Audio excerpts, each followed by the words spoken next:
హైదరాబాద్లోని దిల్సుఖ్ నగర్లో పేలుళ్లకు పాల్పడిన నిందితులకు ఉరిశిక్షే సరైందని హైకోర్టు తేల్చి చెప్పింది. ఈ మేరకు మంగళవారం తుది తీర్పు వెలువరించింది. ఎన్ఐఏ కోర్టు తీర్పును సమర్థించింది.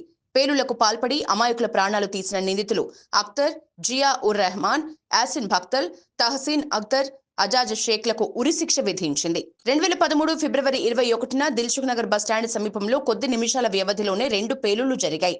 మొదట బస్టాండ్ ఎదురుగా ఒక బాంబు పేలగా అక్కడికి 150 మీటర్ల దూరంలో మరో బ్లాస్ట్ సంభవించింది. ఉగ్రవాదులు టిఫిన్ బాక్స్ లో బాంబు పెట్టి ఈ దాడికి పాల్పడ్డారు. దీంతో 18 మంది మరణించగా మరో 130 మంది గాయపడ్డారు. ఈ కేసును దర్యాప్తు చేసిన national investigation agency NIA Indian Mujahideen ఉగ్రవాద సంస్థకు చెందిన యాసిన్ భక్తల్ను ప్రధాన నిందితుడిగా తేల్చింది. మరో 5గురు ఉగ్రవాదులకు ఈ పేలుళ్లతో సంబంధం ఉందని నిర్ధారించి వారిని కోర్టు ముందు ప్రవేశపెట్టింది. సుదీర్ఘ విచారణ తర్వాత నిందితులు 5గురికి ఎన్ఐఏ కోర్టు ఉరిశిక్ష విధించింది. ఈ తీర్పుపై నిందితులు హైకోర్టును ఆశ్రయించారు. తాజాగా మంగళవారం హైకోర్టు తీర్పు వెలువరించింది. ఈ కేసులో ప్రధాన నిందితుడు రియాజ్ భక్తల్ ఇప్పటికీ పరారీలోనే ఉన్నాడు. హైదరాబాద్లోని దిల్సుఖ్ నగర్లో పేలుళ్లకు పాల్పడిన నిందితులకు ఉరిశిక్షే సరైందని హైకోర్టు తేల్చి చెప్పింది. ఈ మేరకు మంగళవారం తుది తీర్పు వెలువరించింది. ఎన్ఐఏ కోర్టు తీర్పును సమర్థించింది.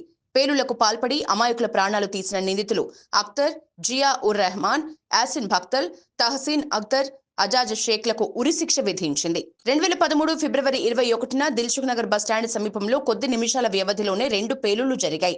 మొదట బస్టాండ్ ఎదురుగా ఒక బాంబు పేలగా అక్కడికి 150 మీటర్ల దూరంలో మరో బ్లాస్ట్ సంభవించింది.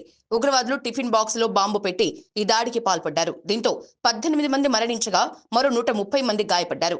ఈ కేసును దర్యాప్తు చేసిన national investigation agency NIA Indian Mujahideen ఉగ్రవాద సంస్థకు చెందిన యాసిన్ భక్తల్ను ప్రధాన నిందితుడిగా తేల్చింది. మరో 5గురు ఉగ్రవాదులకు ఈ పేలుళ్లతో సంబంధం ఉందని నిర్ధారించి వారిని కోర్టు ముందు ప్రవేశపెట్టింది.